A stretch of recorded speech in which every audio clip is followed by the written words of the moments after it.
ನಮಸ್ಕಾರ, ನಾನು ಜೆಸಿಕಾ. ಇಂದು ಬುಧವಾರ. ನೀವು ನೋಡ್ತಿರೋದು AS32 ಕನ್ನಡ ಸುದ್ದಿ. ಚಿತ್ತಾಪುರ ತಾಲೂಕಿನ ವಾಡಿ ಪಟ್ಟಣದ ಸಮೀಪದ ದಿಗ್ಗಿ ತಾಂಡಾದಲ್ಲಿ ಹೃದಯ ವಿದ್ರಾವಕ ಘಟನೆ ನಡೆದಿದೆ. ಗೆಳೆಯರ ಜೊತೆ ಈಜಲು ತೆರಳಿದ್ದ 12 ವರ್ಷದ ರಿತೇಶ್ ರೈಲ್ವೆ ಕಾಮಗಾರಿಗಾಗಿ ಮಣ್ಣು ತೆಗೆದು ಬಿಟ್ಟಿದ್ದ ಆಳವಾದ ಹೊಂಡದಲ್ಲಿ ಮುಳುಗಿ ಸಾವನ್ನಪ್ಪಿದ್ದಾನೆ. ಈಜು ಬರದಿದ್ದ ಬಾಲಕ ನೀರಿನ ಆಳ ಅಂದಾಜಿಸದೆ ಹೊಂಡಕ್ಕೆ ಇಳಿದಿದ್ದಾನೆ. ಕಾಮಗಾರಿ ನಂತರ ಹೊಂಡವನ್ನು ಭರ್ತಿ ಮಾಡದೇ ಬಿಟ್ಟಿರುವುದು ಈ ದುರಂತಕ್ಕೆ ಕಾರಣವೆಂದು ಸ್ಥಳೀಯರು ಆರೋಪಿಸಿದ್ದಾರೆ. ಪೊಲೀಸರು ಪ್ರಕರಣ ದಾಖಲಿಸಿಕೊಂಡು ತನಿಖೆ ಮುಂದುವರೆಸಿದ್ದಾರೆ. ಗುತ್ತಿಗೆದಾರರ ನಿರ್ಲಕ್ಷ್ಯಕ್ಕೆ ಸ್ಥಳೀಯರು ಆಕ್ರೋಶ ವ್ಯಕ್ತಪಡಿಸಿದ್ದಾರೆ. ವರದಿ ಆಕಾಶ ಸುಗಂಧಿ ಲಾರ್ಡ್.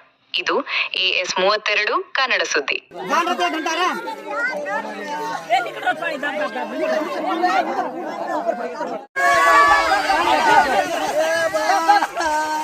ಸತ್ಯದ ಧ್ವನಿ, ಜನರ ನಂಬಿಕೆ. ಇದು ನಿಮ್ಮ AS32 ಕನ್ನಡ ನ್ಯೂಸ್. ರಾಜ್ಯ, ದೇಶ ಹಾಗೂ ಸ್ಥಳೀಯ ಸುದ್ದಿಗಳನ್ನು ವೇಗವಾಗಿ ಮತ್ತು ನಿಖರವಾಗಿ ನಿಮ್ಮ ಮುಂದೆ ತರುವ ವಿಶ್ವಾಸಾರ್ಹ ಸುದ್ದಿವಾಹಿನಿ. ನೋಡಿ AS32 ಕನ್ನಡ ನ್ಯೂಸ್. ನಮ್ಮ ಚಾನೆಲ್ಗೆ ಲೈಕ್ ಮಾಡಿ, ಸಬ್ಸ್ಕ್ರೈಬ್ ಮಾಡಿ ಮತ್ತು ಶೇರ್ ಮಾಡಿ.